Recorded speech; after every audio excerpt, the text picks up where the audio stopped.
Today we're going to talk about Necromunda Tactics cards. Tactics cards typically provide a one-off effect that can help you out in a game. Each scenario will have a little section telling you how many tactic cards you will have for the battle, and whether you get to pick them or draw them randomly. You also get more of these cards if your opponent has more points than you, so it's a bit of a balancing factor in the madness that is Necromunda.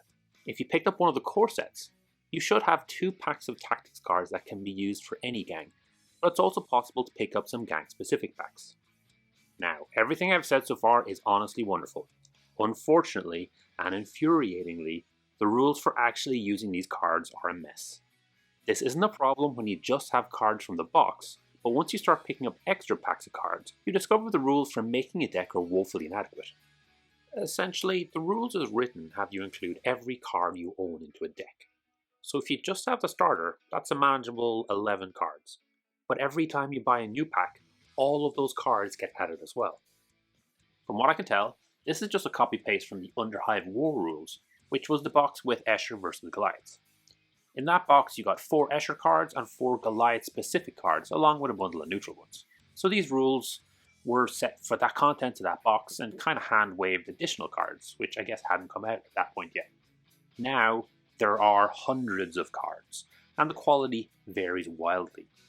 At a strict reading of the rules, you should be including every card you have, so you could end up playing against someone who has a pile of 200 cards, or you could go up against someone who has gamed the system and destroyed all but the 2 most powerful cards in their collection. Like so many things in Necromunda, players shrugged their shoulders and made some house rules. One option is just to remove them. This is certainly the easiest approach, but they are one of the few mechanics to help a weaker gang. The second option is to keep using them, but add a deck size.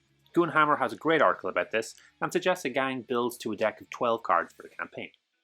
They also suggest any choose X selection is choose to a random X plus 1 and then discard 1. So if it is a choose 3, you'll instead randomly draw 4 cards from the deck and then pick one of the cards you don't like and then discard that.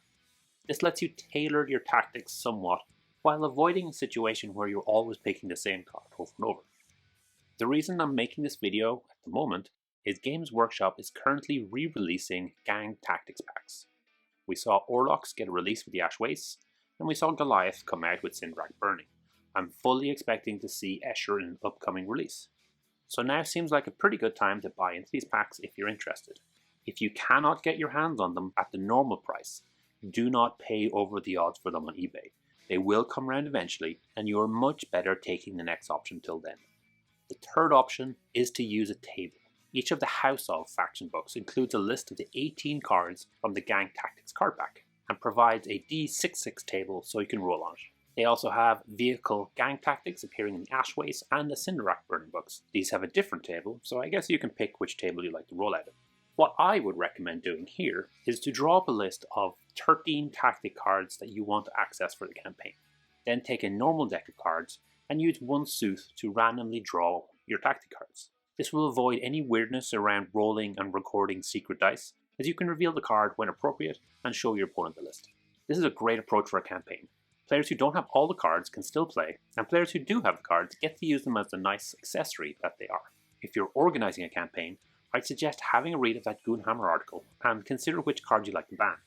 Explain to your players how you'd like tactics cards to be run, and get them to fill in a list of the cards they're planning to use for the campaign. Consider giving your players a generic starting list that they can use if they're fresh to the game.